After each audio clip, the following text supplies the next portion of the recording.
చాలామంది సిద్ధ పురుషులు ఈ కొండల్లో తపస్సు చేస్తూ ఉంటారు, వాళ్ళు ఒక్కొక్కసారి రాత్రి వేళ కొండ దిగుతారు అన్నారు. నేను లోపల అనుకున్నాను, నిజంగా అలా సిద్ధ పురుషులు వస్తూ ఉంటారా అనుకున్నాను. ఒక ఆయన అప్పుడే అంత డొంకల్లోంచి వస్తున్నారు. వస్తుంటే ఈయన గభాలను ఆపి వస్తున్నారా అని ఆయనతో ఏదో మాట్లాడారు. నేను తెల్లబోయిన సన్నివేశం మీకు చెప్తున్నాను.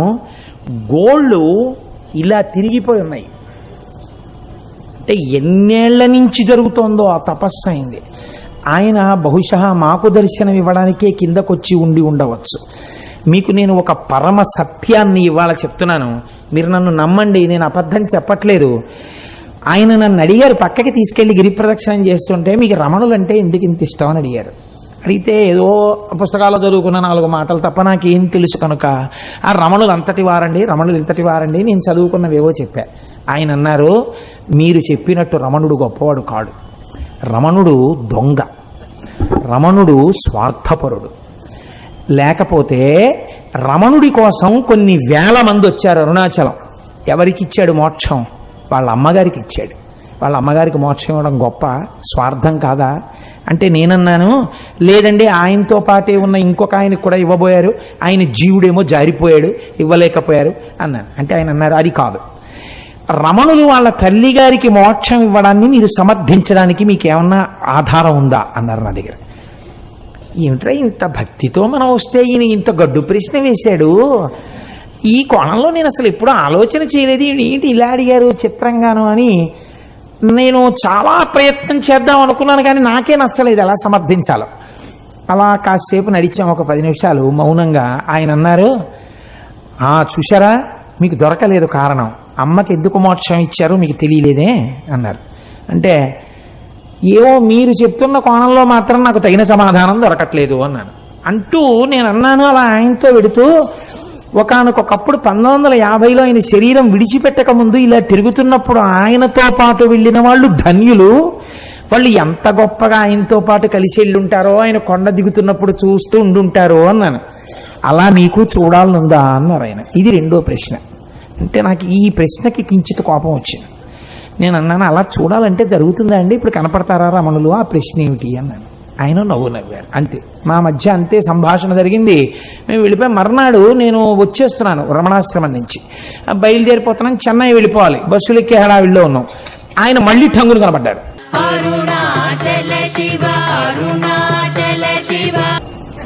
కనపడి ఓ చేతి సంచి ఒకటి ఇస్తూ ఉంటారు రమణాశ్రమంలో పుస్తకాలు కొనుక్కున్నప్పుడు. ఆయన ప్రత్యేకం ఓ పుస్తకం, ఒక క్యాసెట్ తెచ్చి, ఇవి నేను మీకు బహూకరిస్తున్నాను కోటేశ్వరారు అని ఇచ్చారు. ఎంత ప్రేమమూర్తో. నేను ఆ తర్వాత వారిని చూడలేదు, రమణాశ్రమానికి వెళ్ళిన ఆయన పేరు అవి ఇచ్చారు కూడా, కానీ మాకు కనపడలేదు. ఆ తర్వాత ఇన్ని మార్లు వెళ్ళాను, నాకు వారు కనపడలేదు. నేను ఇంటికి వచ్చి యథాలాపంగా పెట్లోంచి పుస్తకాలన్నీ కొనుక్కున్నవి తీసి అక్కడ పెట్టేసి వెళ్ళిపోబోతూ ఇలా గాలికి ఎగురుతూ ఉంటే ఒక పేజీ, ఆ పేజీ మీద చెయ్యేసి ఇలా చూశాను, రమణులు తల్లికే మోక్షం ఎందుకు ఇయ్యవలేను అని ఉంది దాని మీద. నేను తెల్లబోయి ఇదే కదా మన నేను అడిగారు అని చెప్పి నేను అది చదివాను. చదివితే రమణుల యొక్క తల్లి వృద్ధాప్యంలో ఆవిడ యొక్క కుమార్తె, అమ్మా నాతో చెన్నై వచ్చేయమ్మా, వీడి దగ్గర ఉంటే ఏం చూస్తాడు, నువ్వు నాతో వచ్చేస్తే ఇంకెంతో కాలం ఉండవు కదా, జాగ్రత్తగా చూస్తావంటే అమ్మగారు అన్నారు, మీతో వస్తే ఏం చేస్తారు, ఓ పరుపు మీద పడుకోబెడతారు, జాగ్రత్తగా చూస్తారు. నా ప్రాణోత్క్రమణం అయితే ఏం చేస్తారు, కొన్ని కోట్ల జన్మల నుంచి ఏం చేశారో అదే చేస్తారు. మీరు నన్ను తీసుకెళ్లి దహిస్తారు. వీడి దగ్గర ఉంటే ఏమవుతుంది, పోయే ప్రాణం ఎలాగో పోతుంది. వీడు జనన మరణములకు అతీతుడు, నా కొడుకు, వాడు జ్ఞాని. కాబట్టి వాడు నేను చచ్చిపోయిన తర్వాత నా శరీరాన్ని తన 2 చేతులతో పైకెత్తుతాడు. మీ దగ్గర ఉంటే వాడు ఎత్తాడు, వాడు రాడు తిరువణ్ణామలై వదిలి, వాడు పైకెత్తి వాడు కాల్చడు. ఈ శరీరాన్ని పట్టుకెళ్ళి పక్షులు తింటాయని రక్కసిముళ్ళని ఇంతంత ఉంటాయి అరుణాచలం కొండ మీద, రక్కసిముళ్ళ పొదలలోకి విసిరేస్తాడు. వాడి చేతులతో పట్టి పైకెత్తాడు కాబట్టి నాకు మళ్ళీ ఇంకొకసారి పడిపోవలసిన అవసరం లేని స్థితిని కలుగుతుంది, కాబట్టి వీడి దగ్గర పోతానన్నారు. ఈ మాట తల్లి అన్నందుకు కొన్ని కోట్ల జన్మలు అనుభవించవలసిన పాప పుణ్యములను ఆఖరి రోజున తీసేసి మోక్షం ఇచ్చేశారు. ఇందుకు ఇచ్చారు మోక్షం తప్ప స్వార్థంతో ఇయ్యలేదు అని రాసుంది. అమ్మ బాబోయ్, ఆనాడు అడిగిన ప్రశ్నకి ఆయన ఇచ్చిన పుస్తకంలో ఎగిరిన పేజీలో జవాబుంది అని నేను తెల్లబోయాను. నిజంగా క్యాసెట్ పెట్టాను. ఆ క్యాసెట్ ఏమిటో తెలుసా అండి? రమణులు కొండ మించి దిగుతున్నట్టు, ఎక్కడో ఒక అరుగు మీద కూర్చుంటున్నట్టు, అందరితో మాట్లాడుతున్నట్టు, బాగా వృద్ధులైపోయిన తర్వాత ఇలా చేతులు వేసి వెడుతున్నట్టు, ఆఖరణ వారి శరీరం విడిచిపెట్టేసినప్పుడు అందరూ ఒక్కసారి లేచి నిలబడినట్టు ఉన్న క్యాసెట్. చిత్రం ఏంటంటే, నా స్నేహితుడు ఒకడు ఉన్నాడు, అతను ఎప్పుడు వెడతాడు అరుణాచలం. అతని దగ్గర కూడా లేని ఆ క్యాసెట్ ఆ రోజుల్లో నాకు ఎలా వచ్చిందో నాకే తెలియదు. నేను ఆ రోజుల్లో ఆ క్యాసెట్ని, అది నా దగ్గర లేదు అని అతను నాకు చెప్తే నేను తెల్లబోయి, ఇది నాకు బహుశः భగవానులే అనుగ్రహించుంటారు, ఇది స్వార్థంతో నేను ఒక్కడిని అనుభవించకూడదని మా ఇంట్లో కలర్ టీవీ పెట్టి రమణుల జన్మదినోత్సవం నాడు ఎందరినో పిలిచి బ్యాచ్లుగా చూపిస్తే ఒక మహాతల్లి నాకు సలహా ఇచ్చారు, ఇలా మీ ఇంట్లో ఎన్ని బ్యాచ్లకి పెడతారండి, చిన్న అపార్ట్మెంట్లో శివాలయానికి తీసుకొచ్చి క్యాసెట్ వేయండి అన్నారు. అంటే టీవీ అప్పట్లో ఇవే DVD లేవు, VCR పట్టుకుని వెళ్ళి వెంకటనగర్ శివాలయంలో ఆ క్యాసెట్ని నేను ప్లే చేసి కొన్ని 100 మంది చూసి సంతోషించారు. బహుశా మీరు చూశారేమోనమ్మా. అన్నీ అరుణాచల అనుబంధంలో రమణులే అనుగ్రహించారు కనుక ఆ అరుణాచలం అంత గొప్ప అరుణాచలం.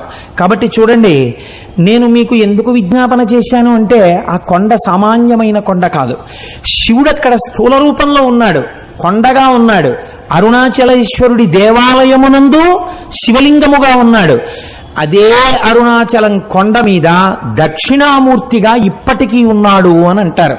ఎందుచేతనంటే, రమణ మహర్షి యొక్క శిష్యులు కొంతమంది అరుణాచలం కొండ శిఖరాల మీద కూర్చుని ఉండగా వారికి పాదుకలతో నడిచి వెళ్ళిపోతున్నటువంటి చప్పుళ్ళు వినపడ్డాయి. నేను సరిగ్గా చెప్పి ఉంటే నాకు ఆ పేర్లు సరిగ్గా జ్ఞాపకం ఉండవు. చాడ్విక్ అనుకుంటాను, రమణుల శిష్యుల్లో ఒక ఆవిడ. ఆ చాడ్విక్ అన్న ఆవిడ ఒకసారి అరుణాచల శిఖరం మీద కూర్చుని ఒక ప్రదోష వేళలో ఆవిడ ఏదో సంగీతంలో ఉండేటటువంటి రాగముల గురించి ఆలోచన చేస్తూ పాడుకుంటున్నారు.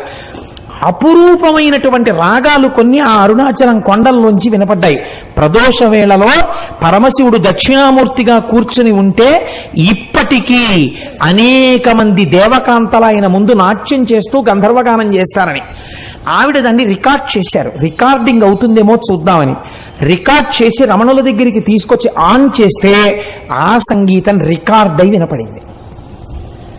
అరుణాచలం అంత పరమపావనమైన క్షేత్రం. ఇప్పటికీ దక్షిణామూర్తిగా పరమశివుడు దాని యందు కూర్చుని ఉన్నాడు అని పెద్దలు విశ్వసిస్తారు. అటువంటి అరుణాచలంలో ఒక మహానుభావుడు, కాళ్ళు ఉండేవి కావు ఆయనకి, ఆయన అరుణగిరికి ప్రదక్షిణం చేద్దామని కేవలం పిరుదుల మీద డేకుతూ వెడుతున్నాడు. వెడుతుంటే చచ్చు పడిపోయినటువంటి కాళ్ళు తిరిగి సత్తువని పొంది ఆయనకి కాళ్ళు వచ్చాయి. అరుణాచల ప్రదక్షిణం, అరుణగిరి ప్రదక్షిణం అంత గొప్పది. అలాగే ఒకానొకప్పుడు ఒక సంపన్నురాలు తిరువణ్ణామలై రైల్వే స్టేషన్లో దిగి ఒక పెళ్లికి వెళ్ళడం కోసమని తిరువణ్ణామలై వచ్చి ఒక జట్కా మాట్లాడుకుని వెడుతుంటే ఆ జట్కా వాడు ఆ కొండలలోకి అరణ్యంలోకి తీసుకుపోతున్నాడు. ఆవిడ, ఇదేమిటి ఇలా తీసుకెడుతున్నావు అంటే, నోరు విప్పితే చంపేస్తానన్నాడు. భగవానుడు ఇక్కడే కొండ రూపంలో ఉన్నాడు, నన్ను రక్షిస్తాడని ఆవిడ జట్కాలో కూర్చుని అరుణాచల శివ, అరుణాచల శివ, అరుణాచల శివ అని 3 మాటలు అన్నారు. అనేసరికి పెద్ద పెద్ద టార్చ్ లైట్లు వేసుకుని ఒక పోలీస్ టీం ఒకటి అక్కడికి వచ్చింది. వచ్చి వెంటనే ఈ దొంగని పట్టుకుని దేహశుద్ధి చేసి ఆవిడ్ని కారు ఎక్కించుకుని పెళ్లి జరగవలసిన కళ్యాణ మంటపం దగ్గరికి తీసుకెళ్లి ఆవిడ్ని విడిచిపెట్టారు. ఆవిడ మహాసంపన్నురాలు, చదువుకున్నది. నన్ను ఇంత రక్షించారు కనుక మీ నెంబర్స్ ఇవ్వండి, మీ బ్యాడ్జ్ నెంబర్స్, రేపు మీ పోలీస్ స్టేషన్లో నేను కొంత అమౌంట్ ఇచ్చి మీకు క్యాష్ అవార్డు ఇమ్మని వచ్చి నేను మీకు బహూకరిస్తానని చెప్పి ఆవిడ నెంబర్స్ తీసుకున్నారు. తీసుకున్న రాత్రి పెళ్లికి అటెండ్ అయ్యి మర్నాడు తన బంధువులతో కలిసి పోలీస్ స్టేషన్కి వెళ్ళి, నిన్న రాత్రి నన్ను కొంతమంది పోలీసులు రక్షించారు, వాళ్ళ నెంబర్లు ఇవి, వాళ్ళకి క్యాష్ అవార్డు ఇవ్వండి అని చెప్పి ఆవిడ ఇస్తే, తమిళనాడు పోలీసు సర్వీస్లో ఈ నెంబర్లు ఉన్న పోలీసులు లేరమ్మా, ఈ నెంబర్లు లేవని చెప్పారు. పరమశివుడే ఆ రూపంతో వచ్చి ఆవిడ్ని రక్షించాడు ఆ రోజున. అలాగే ఎంతమందికో మహానుభావుడు ఒకానొక సమయంలో ఒక ఆంగ్లేయుడు, ఆయన బూటు లేకపోతే అడుగు తీసి అడుగు వెయ్యలేడు. అటువంటి వాడు బూట్లతో ప్రదక్షిణం చేద్దామని వెడుతుంటే బూటు చిరిగిపోయింది. కటిక చీకటి, బూటు కుట్టేవాడు లేడు. కుట్టేవాడు లేక నేను ఎలా రక్షింపబడతానని భగవాన్ రమణులు చెప్తుంటారు. అరుణాచలేశ్వరుడే కాపాడుతుంటాడని అరుణాచల శివ అరుణాచల శివ అరుణాచల శివ అంటూ నించున్నారు. ఎక్కడి నుంచి వచ్చాడో అంతలో చెప్పులు కుట్టేవాడు వచ్చి, అయ్యా మీ బూటు కుట్టనా అండి అని కుట్టేసి ఆయన అలా ఉండిపోయాడు. అంతే, ఆ అరణ్యంలోంచి అరుణాచలంలోకి వెళ్ళిపోయాడు. ఆయన బూట్లు కుట్టి వెళ్ళాడు, ఆ బూట్లతో ఆయన గిరి ప్రదక్షిణం చేశాడు. ఇలా ఎంతమందో ఎన్ని రకాలుగానో ఆ అరుణాచల గిరి ప్రదక్షిణంలో అనుభూతులను పొందారు. నేనైతే మీకు ఒకటి మనవి చేస్తాను.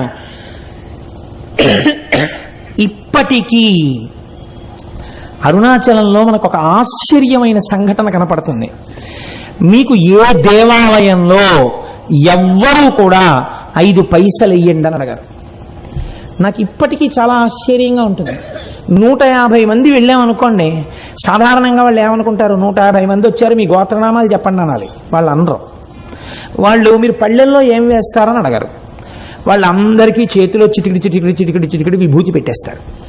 నమస్కారం పెట్టుకుని వెళ్ళిపోతుంటే ఇదే వీళ్ళు అసాధ్యం కోలా ఇంతమంది వచ్చారో రూపాయి లేదని వాళ్ళు అనరు.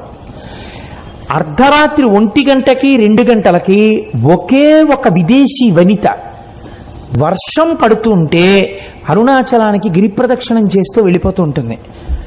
ఎవరండి? హిందూ మతస్థులు కారు, విదేశాల నుంచి వచ్చినటువంటి ఎందరో వనితలు, నిండు యవ్వనంలో ఉన్న వాళ్ళు వర్షధారలలో తడిసిపోయిన బట్టలతో ఒక్కరే గిరి ప్రదక్షిణం చేస్తుంటారు.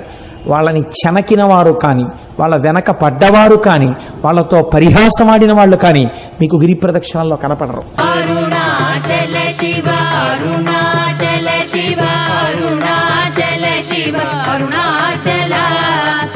నేను ఒకసారి చూసి తెల్లబోయాను. మీకు ఒక విచిత్రమైన విషయం చెప్పనండి.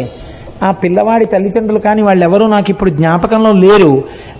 నాకు ఒక 2 సంవత్సరాల క్రితం ఆ కుటుంబం వాళ్ళు నా దగ్గరికి తరచూ వస్తుండేవారు. నేను ఉపన్యాసాలు కాకినాడలో చెప్తుంటుంటే ఇంజనీరింగ్ చదువుకుంటున్న పిల్లవాడు అతను, అప్పుడు 2nd ఇయర్ చదువుతుండేవాడు. నేను తరచూ చంద్రశేఖర పరమాచార్య స్వామి వారి గురించి చెప్తుంటే అతను నా దగ్గరికి వచ్చి అడిగాడు, నేను మీ ఉపన్యాసాలు విని కించిత్ ప్రేరణ పొందానండి, నేను మీకు చంద్రశేఖర పరమాచార్య స్వామి వారిని గీసి ఇవ్వాలనుకుంటున్నాను, ఎటువంటి చంద్రశేఖరులు మీకు కావాలని అడిగాడు. నేను ఆ పిల్లవాడు అడిగినటువంటి ప్రశ్న విధానానికి ఆశ్చర్యపోయాను. అంటే నేను ఎలాంటి చంద్రశేఖర పరమాచార్య స్వామిని వారిని కోరితే అలాంటి పరమాచార్యుల వారిని గీయగలవా అన్నాను. గీస్తాను అన్నాడు. నేను తెల్లబోయాను. పరమాచార్యుల వారి ఆచమనం చేసే విధానం చాలా ఆశ్చర్యంగా ఉంటుంది. 2 మోకాళ్ళు ఇలా పెట్టి 2 మోచేతులు మోకాళ్ళ మధ్యలో పెట్టి కమండలం కింద పెట్టి ఆచమనం చేస్తారు. ఏది అలాంటి బొమ్మ గీయన్నాను. మీరు నమ్ముతారా? అతను ఒక వైట్ కార్డు బోర్డు మీద పెన్సిల్తో చక్ చక్ చక్ చక్ చక్ చక్ గీసేశాడు. అది గీసేసి నాకు బహూకరించాడు, పేరు రాసి. నేను తెల్లబోయి అది ఫోటో కట్టించుకుని ఇంట్లో పెట్టుకుంటే ఇప్పుడు సుబ్రహ్మణ్యోత్సవాలకి రాబోతున్నటువంటి స్వరూపానందేంద్ర సరస్వతి స్వామి వారు భిక్షకి మా ఇంటికి వచ్చారు. ఆయన వస్తూనే తిన్నగా ఫోటో దగ్గరికి వెళ్ళిది ఎక్కడిది నీకని అడిగారు. అడిగితే నాకు ఒక ఇంజనీరింగ్ స్టూడెంట్ గీశాడండి అన్నాను. నువ్వు ఏం అనుకోకపోతే ఇది నాకు ఇచ్చేయగలవా అని అడిగారు. తప్పకుండా తీసుకోండి స్వామి అన్నాను. ఆయన వెంటనే తీసుకుని కళ్ళకద్దుకుని తన పరివారానికి ఇచ్చి ఇది మన పీఠానికి చేర్చండి అని ఇచ్చారు. ఆ పిల్లవాడు అరుణాచలం వెళ్ళి నాకు ఫోన్ చేశాడు, నేను అరుణాచలం వచ్చానండి గిరి ప్రదక్షిణం చేయడానికి కోటేశ్వరారు, ప్రారంభం చేస్తున్నానండి అని. ఆ తర్వాత ఒక 4 రోజులు పోయిన తర్వాత నా దగ్గరికి ప్రసాదం పట్టుకుని వచ్చాడు. అతను ఎప్పుడు వెళ్ళాడు గిరి ప్రదక్షిణానికి? మంచి రోహిణీ కార్తెలో వెళ్ళాడు. వెళ్ళి తెలియక చిన్నపిల్లవాడు కదా, విని విని విని విని ఉన్నాడు. ఆ భక్తి పెంచేసుకున్నాడు. ఉదయం 8 గంటలకు బయలుదేరాడు. ఆది అన్నామలై దేవాలయం దగ్గరికి వెళ్ళేటప్పటికి 11 అయింది. అరికాళ్ళన్నీ బొబ్బలెక్కిపోయాయి. ఇంకా కాలు ఇలా పడలేదు. అయ్యయ్యో, నేను ఇంత పూనికతో వచ్చాను, నేను ప్రదక్షిణం చెయ్యలేనా అని ఒక చెట్టు కింద కూర్చుని ఏడ్చేట. ఆ ఏడవడమే క్షణం ఆకాశం అంతా మేఘాలు పట్టి వర్షం ధారల కింద పడిపోయి చల్లబడిపోతే అతను గిరి ప్రదక్షిణం చేసినాక అరుణాచలం నుంచే ఫోన్ చేశాడు, నేను ఇటువంటి అనుభూతిని పొందాను కోటేశ్వరరావు, ప్రసాదం పట్టుకుని మీ ఇంటికి వస్తున్నానని నాకు పట్టుకొచ్చి ప్రసాదం ఇచ్చాడు. అరుణాచల శివ అరుణాచల శివ. తరచు నా దగ్గరికి వస్తుండేవాడు ఆ కుర్రవాడు. తర్వాత ఉద్యోగం వచ్చినప్పుడో ఎప్పుడో కూడా నా దగ్గరికి వచ్చాడు. నా దగ్గరికి నేను కొంచెం వచ్చేవాళ్ళని ఎందుకు అనాలి, నాకే జ్ఞాపక శక్తి తక్కువ, గుర్తుండదు. ఇప్పుడు పాపం ఎక్కడికి వెళ్తున్నానని చెప్పాడో, ఎక్కడ ఉద్యోగానికి వెళ్ళాడో. కానీ ఆ పిల్లవాడు ఈ పరమ పవిత్రమైన ఉపన్యాసంలో స్మరింపబడడం చేత అతని జీవితం ఈశ్వరుడి చేత చక్కగా రక్షింపబడుతుంది. కాబట్టి నాకే ఎన్ని అనుభూతులు ఉన్నాయో అరుణాచల క్షేత్రంతో, తెలిసి తెలియని నేను 4 మాటలు చెప్తే నమ్మి వెళ్ళిన వాళ్ళు భక్తి వలన ఎన్ని అనుభవించారో అరుణాచల క్షేత్రంలో. కాబట్టి ఆ అరుణాచలం కొండయందు నమ్మకం పెట్టుకొని ఆ అరుణాచలం వెళ్ళి మీరు ఆ కొండల కింద చూస్తుంటే ఎన్ని తీర్థాలు కనపడతాయో, ఎన్ని చెరువులు కనపడతాయో. చిత్రం ఏమిటో తెలుసా అండి, అరుణాచలానికి ఏకకాలమునందు ప్రదక్షిణం చేస్తారు. ఒకటి మనుష్యులు చేసేటప్పుడు ఎడం పక్క నుంచి తిరుగుతారు, దేవతలు కుడి పక్క నుంచి వస్తారు. అందుకే వాళ్ళకి అడ్డెళ్ళకూడదని చెప్పి అటు వెళ్ళొద్దంటారు కుడి పక్కకి. అరుణాచలగిరి ప్రదక్షిణం చేసేటప్పుడు ఒక మర్యాద ఉంది శాస్త్రంలో. మనంతట మనం తగిలించుకోవడం కాదు, నిజంగా బాగా భక్తులని రుజువేమి అంటే, ఎవరైనా గిరి ప్రదక్షిణం చేసేటటువంటి సమయంలో ఒకవేళ వాళ్ళ యొక్క కాలు కానీ వేలు కానీ తెగి నెత్తురు ధారలై కారితే వేరొకరికి ఆ రక్తధారని ఆపే అధికారము లేదు. సాక్షాత్తు శ్రీ మహాలక్ష్మి వచ్చి తన పట్టు చీర కొంగు చింపి కట్టుకడుతుంది అని ప్రమాణం. ఇది ఎంత నిజమో మీకు చెప్పనండి. నేను ముత్యాల సత్యనారాయణ ఇక్కడే ఉన్నాడు, మాతో హరిప్రసాద్ గారని డిప్యూటీ మేనేజర్ క్వాలిటీ కంట్రోల్ చేశారు మాకు. ఇవాళ పొద్దున్న కూడా వారు నాకు ఫంక్షన్లో కనబడ్డారు. ఆయన మొదటిసారి అరుణాచలం వచ్చారు భార్యతో, గిరి ప్రదక్షిణం చేస్తున్నారు. ఇలా గుళ్ళోకి వెళ్ళి బయటికి వస్తున్నారు ప్రదక్షిణం చేస్తూ. అసలు అంత దెబ్బ తగిలే అవకాశం లేదండి. ఆవిడ కాలు వేలు తెగిపోయి నెత్తురు కారింది, పెద్ద మడుగు కట్టింది, అంత రక్తం కారిపోయింది. అడిగిపోయాడు మా సత్యనారాయణ. ఇప్పటికీ నాతో మొన్న కూడా అన్నారు హరిప్రసాద్ గారు, నేను ఆశ్చర్యపోయేది కోటేశ్వరరావు, నేను ఎంత ప్రయత్నించాగని రక్తధార ఎక్కడి నుంచి వచ్చిందోనయ్యా, ఓ పెద్ద ఆవిడ కొండలోంచి పరుగున వచ్చి ఉండవయా అని గబక్క లోపలికెళ్ళి 4 ఆకులు తీసుకొచ్చి పిండిందిలాగా, పిండగానే రక్తం కట్టేసింది. ఆవిడ కొంగు చింపి కట్టు కట్టిందయా. ఎంత ఆశ్చర్యం. డాక్టర్ దగ్గరికి తీసుకెళ్తే ఏమో కలేరు తగ్గిపోతుందని కుట్లేసాడు, తగ్గిపోయింది. ఎంత చిత్రం అన్నారు. అయ్యా మీరు ఎంత భాగ్యవంతులండి, మీ ఆవిడ ఎంత పుణ్యం చేసుకున్నదో, ఎంత మంచి హృదయమో. కాకపోతే ఆవిడికి లక్ష్మీదేవే కట్టు కట్టిందండి. మీరు నమ్మండి, స్కాందపురాణం అలా చెప్పిందని చెప్పాను నేను. ఏం సత్యనారాయణ నిజమా కదా, లేచి నిలబడి చెప్పు, లేకపోతే నేను అబద్ధం చెప్పాను అనుకుంటారు.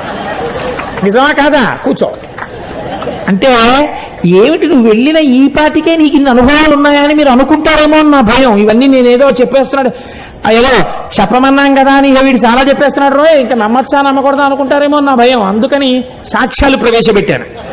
కాబట్టి అరుణాచలం అరుణాచలమే, దాని పేరే అరుణాచలము. అచలము అంటే కదలని వాడు, కదలనిది అంటే జ్ఞానము. ఎప్పుడు తనలో తాను రవించేటటువంటి పరమేశ్వరుడు అచలుడై ఉంటాడు. అరుణము అంటే ఎర్రనిది, కారుణ్యమూర్తి, అపారమైన దయ కలిగినది అమ్మ. అమ్మ అయ్య కలిసినదే అరుణాచలము కొండ. కాదు అరుణాచలంలో ఉన్నటువంటి శిలలను తీసుకెళ్లి అమెరికా సంయుక్త రాష్ట్రాల్లో ఉన్న శాస్త్రవేత్తలు అక్కడ ఉండే ప్రయోగశాలలో పరిశీలన చేస్తే వాళ్ళు అన్నారు, ఈ అరుణాచలం కొండ హిమాలయ పర్వతాల కన్నా ముందుది. ఇది ఎప్పుడు ఏర్పడిందో మేము చెప్పలేం. ఎందుకంటే అగ్నిహోత్రములో తప్తమై ఘనీభవించిన మొదటి రాళ్లే అరుణాచలం కొండ అని వాళ్ళు నిర్ధారణ చేశారు. మేము చెప్పలేం దీని కాలం అని. మన పురాణం ఏమని చెప్పిందో తెలుసా అండి, స్కాందం. ఈ అరుణాచలం కొండ కృతయుగంలో ఇది మట్టిగా లేదు, ఒక పెద్ద జ్యోతి ఇక్కడ ప్రకాశిస్తూ ఉండేది. ఆ జ్యోతికే ప్రదక్షిణం చేసేవారు ఆ రోజుల్లో. ఉపాసనా బలం అలా ఉండేది. కాబట్టి రాను రాను రాను రాను ఉపాసనా బలం తగ్గిపోయి శరీరములు ఆ శక్తిని తట్టుకోలేని స్థితి వస్తే ఒక్కొక్క యుగంలో ఆ కొండ ఒక్కొక్క రూపుని మార్చింది. ఆ కొండ త్రేతాయుగంలో బంగారు పర్వతమైనది. బంగారు పర్వతానికి ప్రదక్షిణం చేసేవారు. ద్వాపరయుగం వచ్చేసరికి ఆ కొండ రాగి పర్వతమైనది. కలియుగం వచ్చేసరికి అది శిలారూపమును దాల్చినది. కానీ ఇప్పటికీ అది యథార్థమునకు అగ్నియే. ఆ అగ్నియే పంచభూతములలో అగ్నిలింగము, లింగము. అందుకే ఒకసారి అరుణాచలంలోకి ప్రవేశిస్తే చాలు, వాళ్ళ ఖాతాలో జీవనయాత్ర యందు అరుణాచల ప్రవేశమునకు పూర్వము, అరుణాచల ప్రవేశమునకు తదుపరి అని రెండుగా విడదీసి శాస్త్రం మర్యాద చూపిస్తుందని మన వాళ్ళు ఆ అరుణాచల గిరి ప్రదక్షిణం గురించి అంత గొప్పగా మాట్లాడతారు. అటువంటి రమణాశ్రమానికి మీరు వెడితే నేను ఒక్క మాట చెప్పకపోతే నేను పొరపాటు చేసిన వాడిని అవుతాను. ఇవాల్టి రోజున మన మత వైభవం ఏమిటో మనకి తెలియదు, మన సనాతన ధర్మము యొక్క గొప్పతనం ఏమిటో మనకి తెలియదు. మన సనాతన ధర్మము గురించి మనం వెలితి మాటలు మాట్లాడతాం, ఏకి మాటలు మాట్లాడతాం. మీరు ఇవాళ రమణాశ్రమానికి వెళ్ళి చూడండి, శేషాద్రి స్వామి కాటేజెస్ దగ్గరికి వెళ్ళి చూడండి. మొన్న వచ్చిన వాళ్ళు చూశారు, ఎంత మంది విదేశీయులో కోట్లు వేసుకుని టైలు కట్టుకుని అరుణాచలం వచ్చిన వాళ్ళు ఆ ప్రాంతాన్ని చూసి పొంగిపోయి ఖద్దరు బట్టలు వేసుకుని, ఖద్దరు పంచెలు కట్టుకుని, ఖద్దరు చొక్కాలు వేసుకుని వాళ్ళు అరుణాచలంలో భోజనాలు అయిపోయిన తర్వాత రమణాశ్రమంలో విస్తళ్ళు కూడా ఎత్తుతూ ఉంటారు. వాళ్ళు ఇంతంత విభూతి రేఖలు ఎట్టుకుని, ఇంతంత బొట్లు పెట్టుకుని, విదేశీ వనితలు చీరలు కట్టుకుని ఉంటారు. కట్టుకుని వాళ్ళు అక్కడ కూర్చుని సంస్కృతంలో ఉన్నటువంటి శ్లోకాలని ఇంగ్లీష్లో రాసుకుని, అందరి దగ్గర తెలుసుకుని, ఉచ్చారణ నేర్చుకుని చక్కగా వాళ్ళు నిజంగా శ్లోకాలు చదువుతుంటే అసలు ఏమి సాధనరా అనిపిస్తుంది. మీకు నేను ఒక సంఘటన చెప్తాను. నేను ఒకసారి అరుణాచలం వెళ్ళినప్పుడు బాగా తెల్లవారుజామున కొండల మీదకి వెడితే బాగా తపస్సులో కొన్ని సంవత్సరాల నుంచి ఉన్నటువంటి వాళ్ళ గుహల దగ్గర పాలు పిట్టొచ్చే వాళ్ళు కనపడతారు అని చెప్పారు. అప్పట్లో నేను మా పినమామ గారితో ఎక్కువ వెడుతుండేవాడిని. ఆయన్ని తీసుకుని కొండ మీదకి వెళ్ళాను. అయితే ఇంకా చీకటి విడవలేదు. అప్పటికే ఒక ఫారినరు, ఒక ఫారిన్ లేడీ, దేవర్ యంగ్ కపుల్, వాళ్ళిద్దరు దిగొస్తున్నారు. దిగొస్తుంటే మా పినమామ గారికి గబగబా వెళ్ళి, కొంచెం దూకుడు మనస్తత్వం ఉన్నవారు, సంతోషం ఎక్కువ ఉన్నవారు, ఆ వాళ్ళ దగ్గరికి వెళ్ళి ఆ వాళ్ళని సంతోషంగా మీరు ఎక్కడికి వెళ్ళి వస్తున్నారు అని అడిగారు. అడిగితే ఆవిడంది, ఇక్కడ నేను బాగా దూరంగా కనపడేటటువంటి ఆ గుహలో ఒక యోగి తపస్సు చేస్తున్నాడు, కేవలముగా అస్థిపంజరం ఎలా ఉంటుందో అంత శుష్కించిపోయాడు. కన్నంలోంచి మాత్రమే చూడమని పాలాయన చెప్పాడు నాకు. నేను కన్నంలోంచి చూశాను, కానీ నాకు ఆయన శరీరంలోంచి కొన్ని వేల వోల్ట్ల బల్బు వెలుగుతున్నట్లు కాంతితో నాకు దర్శనమైంది. ఇతను అక్కడ పాల కుండ ఒకటి పెట్టి వస్తుంటాడు ఒక పిడతతోటి. మరునాడు వెళ్ళేటప్పటికి తాగి ఖాళీ పిడత ఉంటుంది, తాగకపోతే ఇంకొక పాల పిడత పెట్టి వచ్చేస్తుంటాడు. అటువంటి తపశ్శక్తితో ఉన్న మహాపురుషుణ్ణి చూశాను అంది ఆవిడ. అంటే మా పినమామ గారు ఆవిడికి వెరీ గ్లాడ్ మా దేశం వచ్చి మీరు ఇటువంటి చూశారు అని ఇలా షేక్ హ్యాండ్ ఇచ్చారు. అంటే ఆవిడ షేక్ హ్యాండ్ ఇవ్వకుండా ఇలా నమస్కారం చేసింది. You are really great that you have born in a country like India. You are saying that you are staying in Kakinada. By undertaking one night's journey, you are capable of coming to Tiruvannamalai and see such holy men. But we are cursed. We are staying in a remote place like America, where we cannot see such holy men. I prostrate before you. I don't want to shake my hand with you. You people belonging to Sanatana Dharma, you people belonging to Hindu religion are really great by virtue of your birth itself. We prostrate before you. అన్న దంపతులు ఇద్దరు సాష్టాంగ నమస్కారం చేశారు. కేవలం సనాతన ధర్మంలో మనం పుట్టినందుకు, పుట్టలేకపోయామని ఏడ్చి వాళ్ళు సాష్టాంగ నమస్కారం చేశారు. ఇటువంటి అమృత భాండం, ఇటువంటి ఐశ్వర్యవంతమైన ఇంట పుట్టి అడుక్కు తిన్నవాడు ఎంతటి అయోగ్యుడో, ఇటువంటి సనాతన ధర్మంలో పుట్టి దీని మీద విలితి ప్రసంగాలు చేసేవాళ్ళు అంతటి అవివేకులు. అంతటి గొప్ప అరుణాచలం ఒక్కసారి ఆ నామాన్ని స్మరిస్తే చాలు, ఒకసారి గిరి ప్రదక్షిణం చేస్తే చాలు, ఒక్కసారి ఆ రమణుల ఆశ్రమంలోకి వెడితే చాలు, అరుణాచలేశ్వర దర్శనం చేస్తే చాలు. నిజానికి ఈ అరుణాచలం గురించి నాకు ఒక 10 రోజులు ప్రసంగం చెయ్యాలనుంది. కానీ శివమహాపురాణం టాపిక్ అయినప్పుడు అంతా నేను వెళ్ళకూడదని ఇవాళ త్రయోదశి తిథి నాడి ప్రదోష వేళ అరుణాచలం గురించి మాట్లాడాలి అని ఇవాళ అరుణాచలం గురించి మాట్లాడాను. రేపటి రోజున భగవాన్ రమణుల గురించి మాట్లాడతాను. ఇవాళ మనం ఇంత చక్కటి విషయాన్ని విని ఉన్నాం కాబట్టి మనందరికీ ఆ ఈశ్వరానుగ్రహము కలుగుట కొరకై నేనంటాను, మీరనండి. ఒక్క 3 మార్లు ఆ నామం చెప్పి మనం బయలుదేరదాం. అరుణాచల శివ అరుణాచల శివ అరుణాచల శివ అరుణ శివ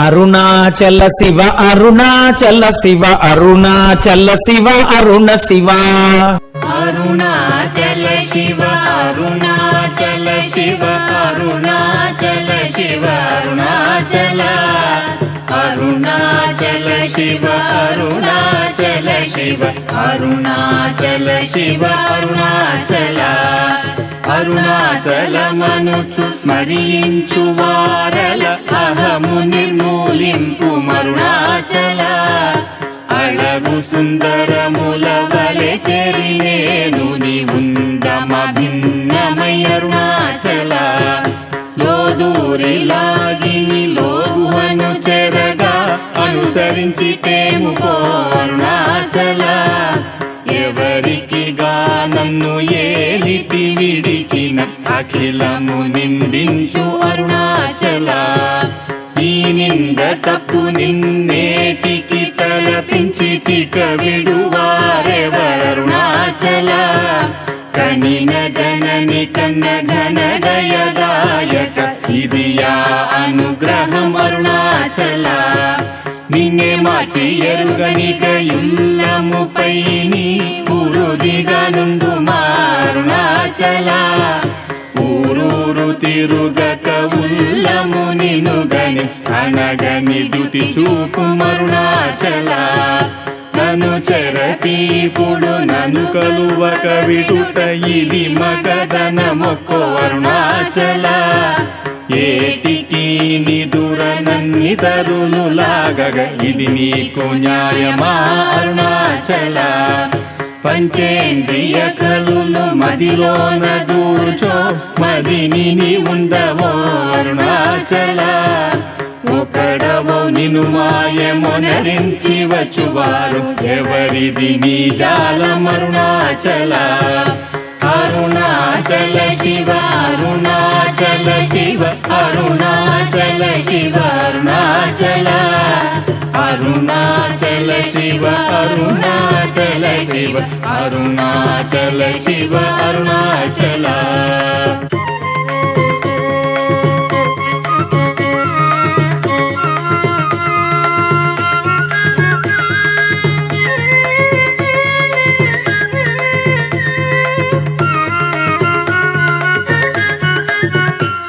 అరుణాచల శివ అరుణాచల శివ అరుణాచల శివ అరుణాచల